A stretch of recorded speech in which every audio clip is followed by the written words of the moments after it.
Hola, que Dios te bendiga muchísimo. Soy la evangelista del Señor Fausta Vivan Osa del Ministerio Evangélico de la Colombia de Wiesbaden, aquí en Alemania. Como ya sabes, hacemos meditaciones y venimos aquí contentísimos a compartirlas. Este vídeo es en directo, así que ya sabes, si algo pues sale doblado, pues mira, son cosas del directo. Vamos a meditar en la cobertura del Padre, del Hijo y del Espíritu Santo. Vamos a leer el Salmos 22, el versículo 1. Dice así la palabra de Dios. Dice: Dios mío, ¿por qué me has desamparado? ¿Por qué estás tan lejos de mi salvación y de las palabras de mi clamor? Aquí vemos a un hombre clamando, ¿verdad? Es el Salmos, es lo que os digo siempre. La Biblia es cristocéntrica. Todo se refiere a Jesús. La Biblia habla de Cristo. El Antiguo Testamento habla del Mesías, el Nuevo Testamento, amén. Entonces ya vemos aquí que este Salmos lo escribió David, pero David está profetizando lo que iba a decir el Mesías. Vamos a meditarlo, ¿vale? El tema es: Dios mío, ¿por qué me has desamparado? Mira, la dura realidad de este Salmo describe la crucifixión del Señor Jesucristo. ¿Ves lo que te estaba diciendo? Describe la crucifixión del Señor Jesucristo. Los evangelios narran la crucifixión. Este Salmos, los sentimientos del crucificado. Los evangelios nos cuentan qué pasó con Jesús, todo lo que le hicieron y tal, pero aquí vemos lo que Jesús sintió, ¿verdad? Que fue impresionante decirle a su Padre: me has desamparado. Jesús exclamó esta palabra cuando colgaba de la cruz. Ahí exclamó esto. Esta representación lo glorifica como la ofrenda de expiación. Muestra a un hombre libre de pecado, el Señor Jesucristo, mi querido amigo, abandonado por Dios, pero solo en este sentido que Dios le permitió morir. Porque tenía que morir, porque si Jesús no muere, nosotros no nos salvamos. Su muerte es nuestra salvación. Tal hecho es único en la historia, mi querido amigo, y nunca tendrá que repetirse. Este hombre libre de pecado, o sea, Dios mismo manifestado en carne, se convirtió en la ofrenda de expiación. En efecto, mi querido amigo, la pena del pecado, que en ese caso era la muerte física. Por eso, mi querido amigo, fue herido con la espada de la ira divina. Súper fuerte lo que hizo Jesús por nosotros, de verdad. En aquel juicio, mi querido amigo, vemos que Dios trató infinitivamente con el pecado, y al tratarlo en la persona de su amado Hijo, mostró su ira contra el pecado. Dios no quiere el pecado, pero nos muestra su amor. Vemos que ahí mostró también su amor al mundo. Dios no quiere. Dios no comparte el pecado. Si tú y yo estamos en pecado y esperamos que Dios lo entienda, vamos claros, porque Dios no comparte el pecado. Nuestro Dios es 3 veces santo. No. Dios se reveló en el Calvario, mi querido amigo, pero no. Voy a leerte esta parte. Sí, nos mostró su amor al mundo. Así Él se vindicó y además redimió al hombre.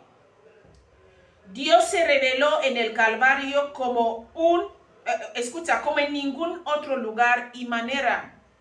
Todo lo que pasó ahí fue impresionante. La profundidad del horror a la cual el alma pura de Jesús se hundió bajo la ira de Dios como el sacrificio expiatorio es insondable, mi querido amigo.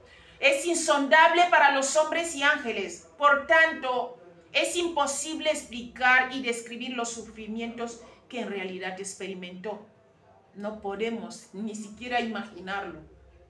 Jesús expresó ese terrible clamor en la cruz cuando se retiró la presencia amorosa y protectora de su Padre Celestial.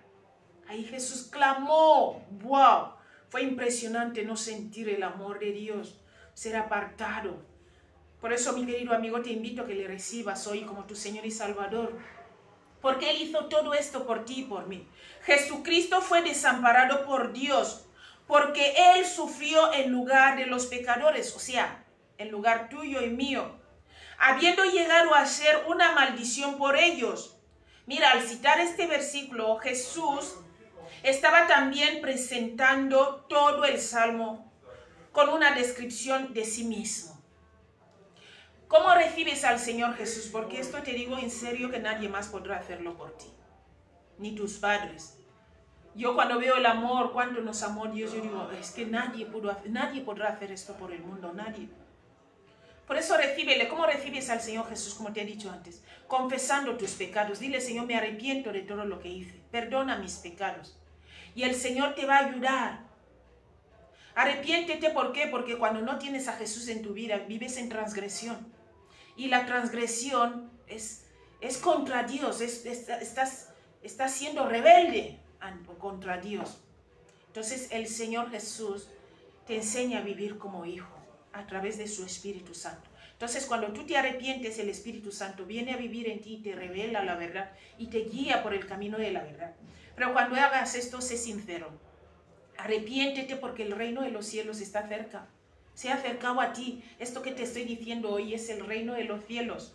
Mira lo que escribió aquí Isaías en su capítulo 53. Te voy a leer del 10 al 12. Dice, con todo eso, Jehová quiso quebrantarlo, sujetándolo a padecimiento. Cuando haya puesto su vida en expiación por el pecado, verá linaje. Vivirá por largos días y la voluntad de Jehová será en su mano prosperada. El versículo 11 dice, verá el fruto de la aflicción de su alma y quedará satisfecho. Mira, por su conocimiento justificará a mis siervos justos a muchos. O sea, Él nos justifica. Somos justificados por medio de Jesucristo. Llevará las iniquidades, llevará las iniquidades de ellos. Versículo 12 dice, por tanto, yo le daré parte con los grandes y con los fuertes repartirá despojo, por cuanto derramó su vida hasta la muerte y fue contado con los pecadores, habiendo él llevado el pecado de muchos y orado por los transgresores. Él oró por nosotros, dijo en la cruz, Padre, perdónalos porque no saben lo que hacen, ¿verdad? Él oró por nosotros, por los transgresores. Por eso te digo que cuando no tienes a Cristo en tu vida, estás viviendo en transgresión, eres transgresor. Y solo recibiendo a Cristo en tu vida, alcanzas la gracia, porque Jesús mismo es la gracia.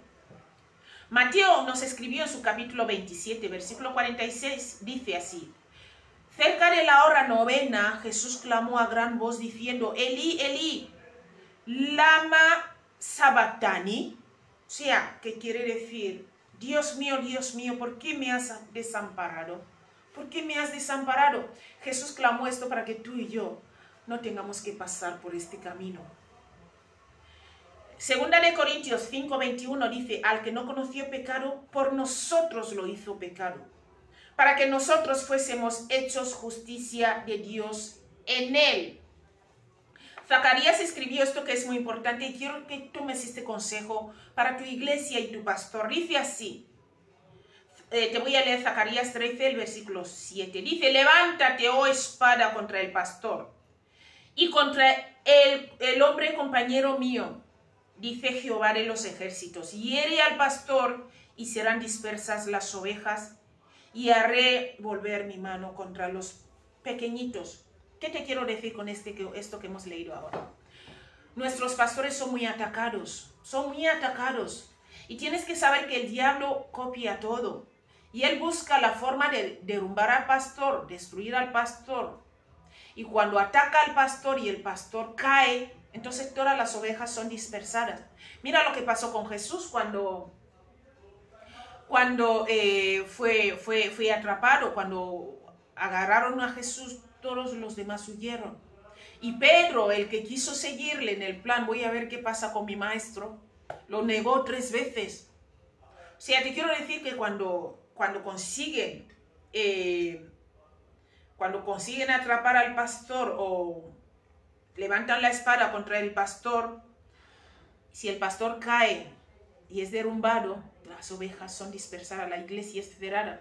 Por eso te invito hoy que ores por tu pastor. Ora mucho por tu pastor porque está siendo muy atacado y necesita de tus oraciones. No digas, no, como un pastor puede. No, no. Jesús es 100% hombre, 100% hombre y 100% Dios. Nuestros pastores son humanos, como tú y yo. Ellos pueden cometer errores. ¿Por qué? Porque el diablo va por los pastores, como lo que te he leído ahora. Si el pastor cae, las ovejas son dispersadas. Por eso, cuando tú y yo vemos a los pastores como tipo Dios, estamos cometiendo un error delante del Señor, delante de Dios. ¿Por qué? Porque ellos son humanos. Necesitan de nosotros. Mira lo que dice aquí en el libro de Gálatas 3:13, para terminar, dice así: Cristo nos redimió de la maldición de la ley, hecho por nosotros maldición. Él se hizo maldición por nosotros. Porque escrito está, maldito todo el que es colgado en un madero. Fuerte, ¿verdad? Entonces, vemos aquí que cuando atraparon a Cristo, cuando Judas lo vendió y lo atraparon, todos los demás huyeron. Imagina nuestros pastores, cuántos ataques reciben, ¿verdad? Y Jesús es 100% Dios, 100% hombre. Entonces, nuestros pastores, mi querido amigo, necesitan de nuestras oraciones. No dejemos de orar por ellos. Y ellos no son Dios. Ellos son humanos que también cometen errores. Tener un ministerio no significa ser perfecto. El apóstol Pablo escribió que no vaya a ser yo que pierda mi salvación después de haber trabajado tanto, que vaya a ser yo el que se pierde. Se pueden perder nuestros pastores. Ser pastor no significa ser salvo. Es solo un título. Ser pastor es la vida que llevas tú o llevo yo, ministro de Dios en este caso. Es la vida que llevamos en consagración con nuestro Dios, la intimidad que llevamos con Él. Esto es lo que nos salva, no el ministerio, no el grado donde me ha puesto el Señor, no, es la intimidad que tengo con Él. Bueno, no vamos a hacer el vídeo largo, que Dios te bendiga muchísimo, y quería decirte esto, que ores por tu pastor, ¿vale? Y Jesús es el único que nos lleva a la salvación. Sin Jesús no hay salvación. Un abrazo grande. Hasta mañana. Chao.